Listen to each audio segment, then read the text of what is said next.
Greetings and welcome to Bee's Table Talk, the podcast in which we have great conversations about business and our economy. Because we've migrated from podcast into a webinar format, and we're getting to know businesses from across the community. My name is Bee Kyle, President and CEO of the St. Paul Area Chamber of Commerce, and it is my delight to be with you today.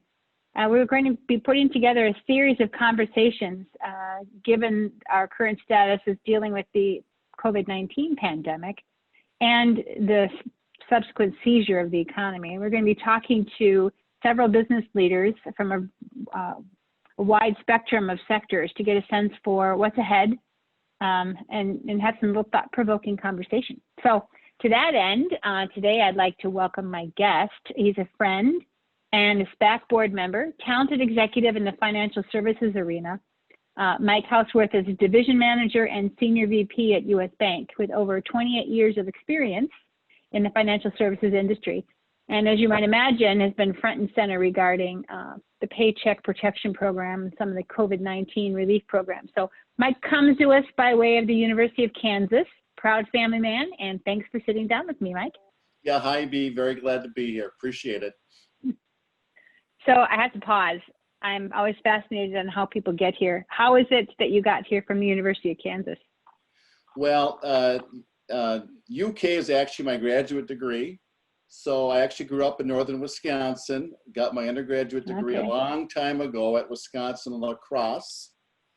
Okay, all right, that makes sense. Where I met my lovely wife of 29 years now. And then in my prior life with GMEC Automotive, I attended and got my graduate degree at Kansas University. So I actually joined the U.S. Bank in December of 2001 and have been with this commercial lending group that I lead out of St. Paul this is my 14th year doing that now.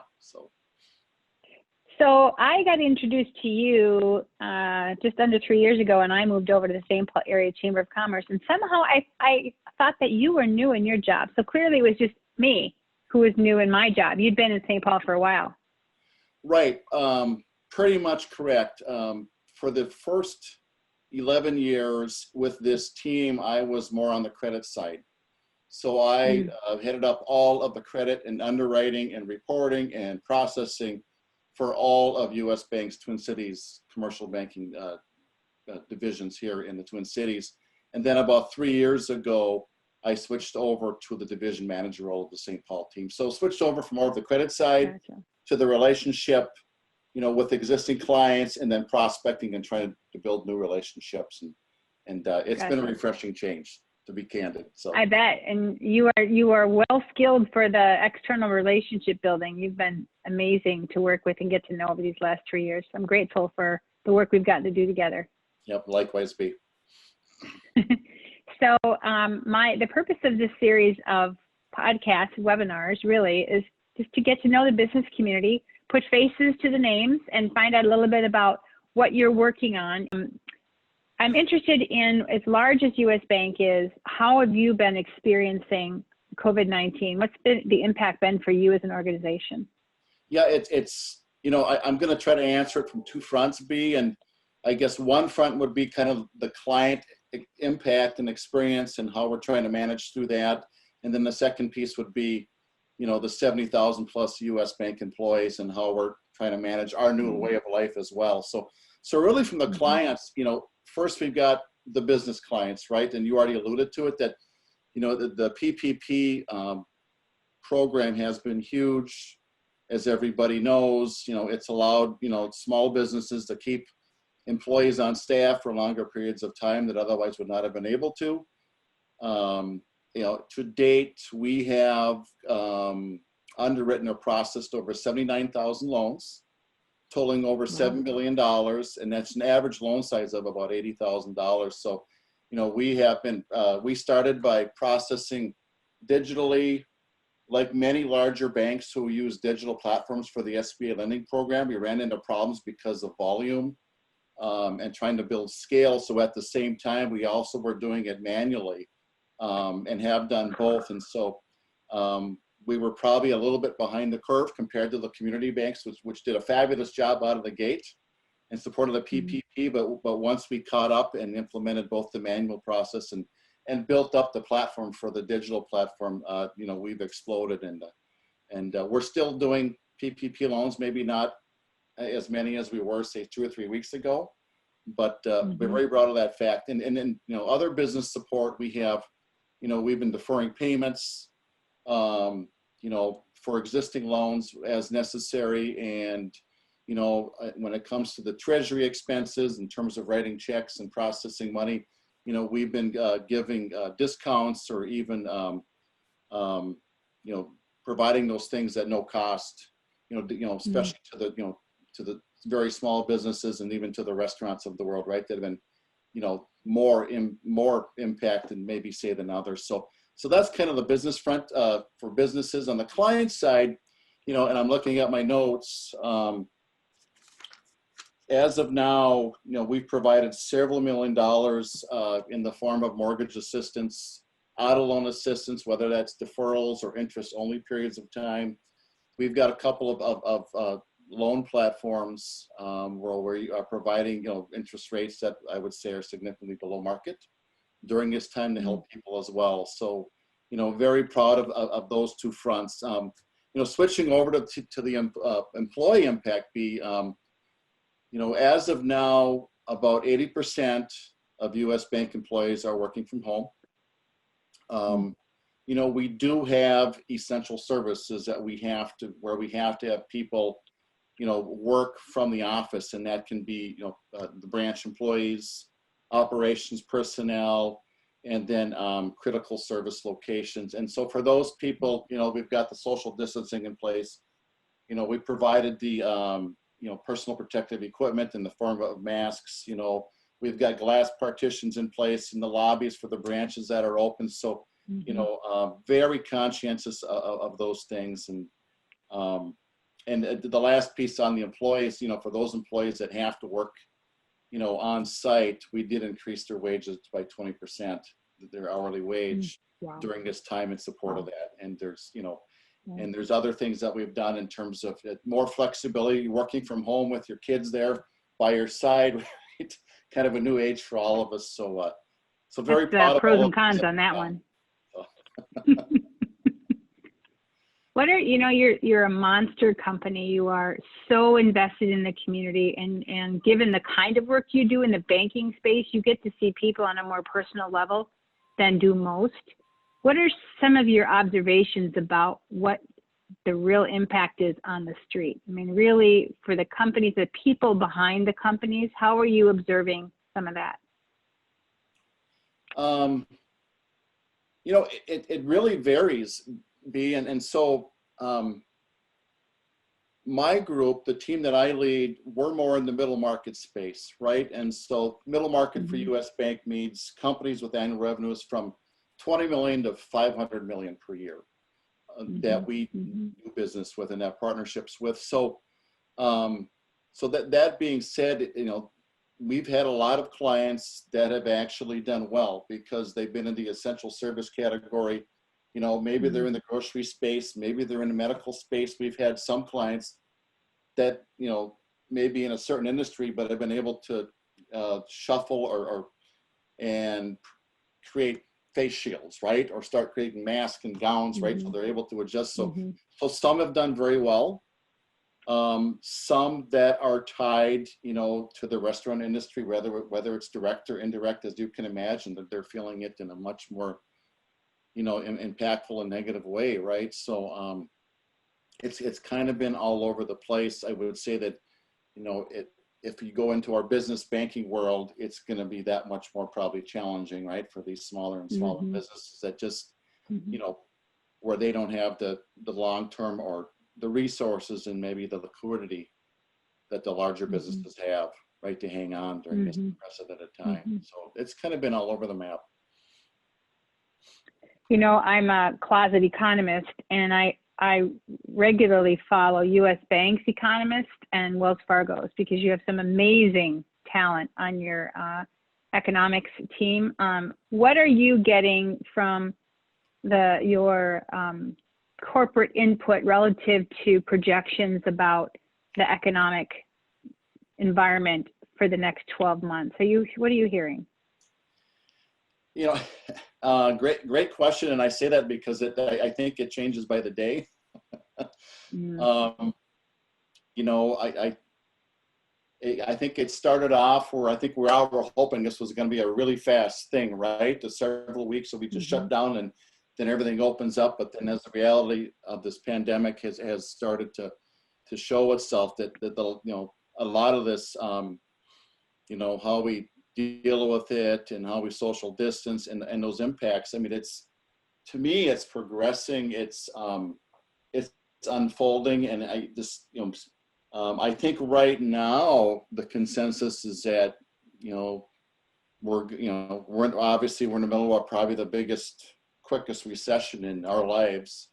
I think the optimist in some of us hopes that by the third quarter we start going back the other way. But at the same time, you know, there's some impacts here that I think all of us are just starting to realize and then figure out, right? The brick and mortar space, for example, what's going to happen to that in the long run, right? And yeah, and the I mean, when I think about what you said about there are some companies who are doing really well, it takes me back to things I read about during the Great Depression, which, if you remember, because none of us were alive then, that Woolworth took off and wound up being a part of the Dow, right? And they really grew because what they offered was, you know, 40-cent lipstick when you can't afford anything else, the small joys of life. And they really, really grew during the hard times because they were counter-cyclical in nature. And I'm thinking about in this weird absolute seizure of the economy, I think you hit it right on the head when you mentioned grocery and healthcare and online. If people can morph to doing different bodies of work and different modes of connecting with clients, they're seeing a huge growth. So I do a lot of online shopping. Half the stuff I want is out of stock. Those of us who are at home trying to figure out what to do are spending more time online. And so it's an interesting change how some seem to be doing better and others are suffering to the point of losing their business altogether. One of the things that I find fascinating, and I have really appreciated the rhythm of this language, speaking to now is an opportunity to not speak to returning to normal, but to reimagine what a better recovery might look like, a better future. If you were to reimagine something as we grow through recovery, because to my mind, the recovery is based on consumer confidence more than anything else. My observation is that businesses are smart. Business leaders are smart in terms of preparing, but it all comes down to the consumer's confidence. So when you reimagine a future that engages the consumer and creates a better vision for what we can be, what does that look like to you? So, you know, like you said, I think the first thing is, you know, how do we get our confidence back, right, B? And it's going to be confident that we have this COVID-19 under control, and whether that means that we have, you know, a vaccination, whether we have, you know, this, you know, the tracing element of it, you know, antibodies. So if you get it, you can take something that can manage it successfully. I think that's obviously a big piece of this whole puzzle. But you know, I think once we get there, you know, the few things that I think about is, you know, you think about the digital age, right? And that technology, and, you know, speaking for the banking industry, this race has been ongoing for several years, right? To provide easier and better and more efficient platforms to our banking clients. And I think that's only going to accelerate. I think that's going to cross over, you know, I think traditionally, at least for the you know, the business to business or bank to clients, you know, the larger businesses, we traditionally had, you know, certain platforms, and now these platforms are going to become, you know, not just where you get on your computer and sign into a system, but you'll have your phone, you know, so a lot more mobile capability tied into that. It's only going to accelerate all these plans so that, you know, the chamber gets an invoice from somebody and needs to pay it, you can hit one button and everything gets taken care of, right? And there's a race to do things like that, and it's only going to get accelerated. You know, the deceptive piece of it, as we talked about, is what, you know, when you think about, you know, what's the business landscape going to look like down the road, right? I mean, these are unprecedented times. You know, 10, 11 years ago, we had an economic contraction. You know, this is a purposeful economic shutdown, right? Yeah. And we have no idea yet what the full impacts are going to be. So, you know, we already touched on the brick and mortar landscape. What is that going to look like going forward? We've already seen, you know, how many larger retailers have already entered a bankruptcy, and I think some are choosing to liquidate. So, you know, those are the two things that pop into my mind when I think about the future is the whole landscape, and then, you know, and how this has pushed us more quickly into the digital, you know, age, if you will. I certainly am experiencing that at the chamber for sure. I know, given that you're on the board, you know, we've been talking long at length about how to move into the future. It's upon us more quickly than we ever could have imagined. You know, and on that note, another thing that's captivated me when I read it was about, if you remember in the early 80s, the Tylenol scare, and how well Johnson & Johnson responded to that, pulling it off the shelves, addressing with very intentionally, very purposefully. And that was used when I was subsequently in college as an example of how to handle a crisis the right way. And the outcome of that messaging that has stuck with me has been how you handle a crisis is the most important message in terms of building up consumer confidence to move forward again. I give the governor a lot of credit right now in terms of how he's speaking into this crisis. But I also know that U.S. Bank is doing some amazing things in service to the community. And I know it's not Minnesota's nature to, you know, overstate what we're doing, but I'm asking you if you would be willing to share a few things that U.S. Bank is doing, because I have to pull it out of you to hear it. Well, yeah, we've done a few things. You know, we've committed millions and millions of dollars, you know, from our funds in support of relief, and I have to look at my notes a little bit because I scripted, for relief and recovery grants to our communities.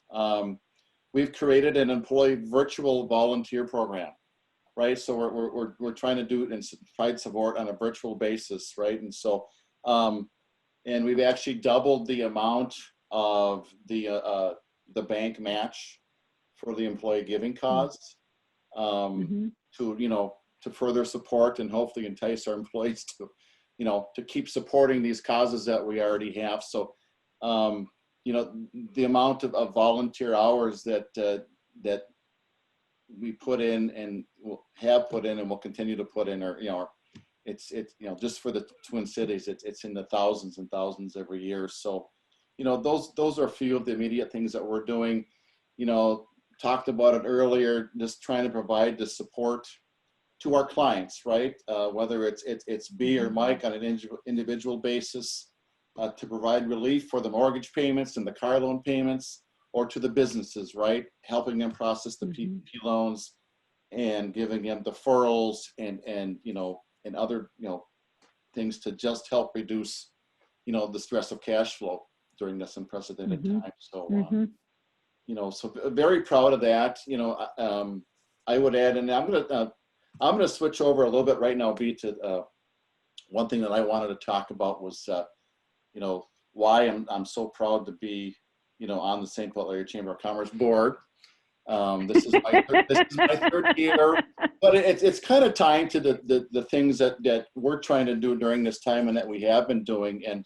And one of the things that I thought about during this time in the board, it's you know, the board, you know, the chamber consists of 1,200 members, right? And I've come to really respect and appreciate the way that you and your team working with the board as well, how the chamber looks at things from a practical and business point of view, looking at the issues and making decisions, providing support for things that are in the best interest of St. Paul and the East Metro.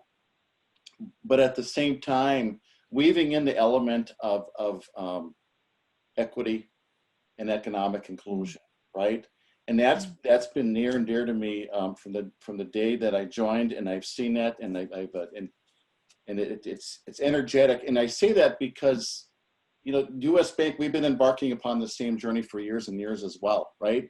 And we have the same words. It's diversity, equity, economic inclusion. Those are the things that we talk about as well. We measure it. We're transparent about it.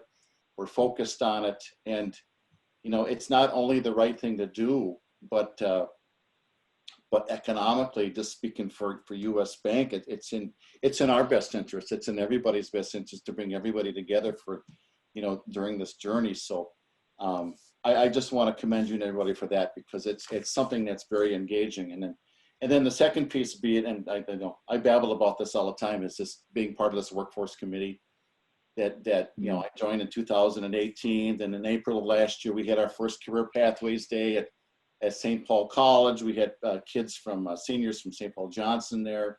We had local businesses, and it was a day to network and learn about advanced manufacturing. And lo and behold, now it'll be in October of 2020 instead of April, but now we have this St. Paul Career Connect Day in the works, and that's a partnership now with the Chamber, Junior Achievement, the Boys and Girls Club, and the St. Paul School District. And we're going to have over 300 Highland High School sophomores coming to spend a day learning, engaging with, multiple businesses, educational institutions, and those are the things that are energetic for me. And in that sense, I feel like the bank and the Chamber are very much aligned, because at the end of the day, we're supporting our businesses, clients, but at the same time, we're all trying to reach into all parts of the community, right? So that we can all, be a part of this together. So, I wanted to share that because it's very, very, very important to the bank and obviously to the Chamber. Oh, I really, really appreciate that. As we're, I'm not a lifetime Chamber person, so continuing to explore what that value proposition is for chambers of commerce to organizations like yours that are national in size. For all intents and purposes, you do not need an organization like ours. And yet what you're telling me is that indeed you do, as if nothing else, as an expression of your own strategic priorities and a vehicle through which you can exercise them, right? Right. Always get to be informed from executives like you about how to think about the work of membership organizations like ours who can pull together these priorities. I like how you spoke to the idea of equity and inclusion as not only the right thing, but really the smart thing from a business perspective, that there's, it's a double whammy. Appreciate that.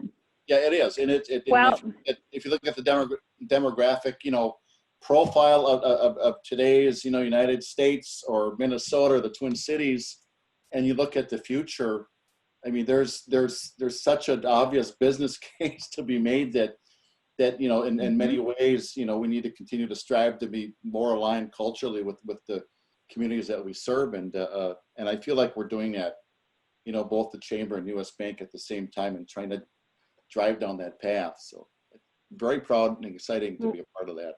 So. Well, clearly you were a frustrated investor when you were sitting behind a desk doing credit. Frustrated investor in the community. I mean, you're such a great partner and such a great advocate. I love how the energy that you exude and how you contribute so with such humility. You're such an amazing human being as well as talented professional, Mike. It's such a delight to get to work with you. So thanks. Well, thank you. But I know you're blushing. It's kind of funny. I tell everybody it's how wonderful and fabulous that the Chamber and you are to work with, and when I say that, it's not just to say it, it's because it's true, and I take a lot of what I hear, what you provide, you and the Chamber provide, and I get to share it with my team, I get to share it with my clients, and there's a lot of value add, right, that comes from that, and not to mention the networking that it's provided me, and through that my team.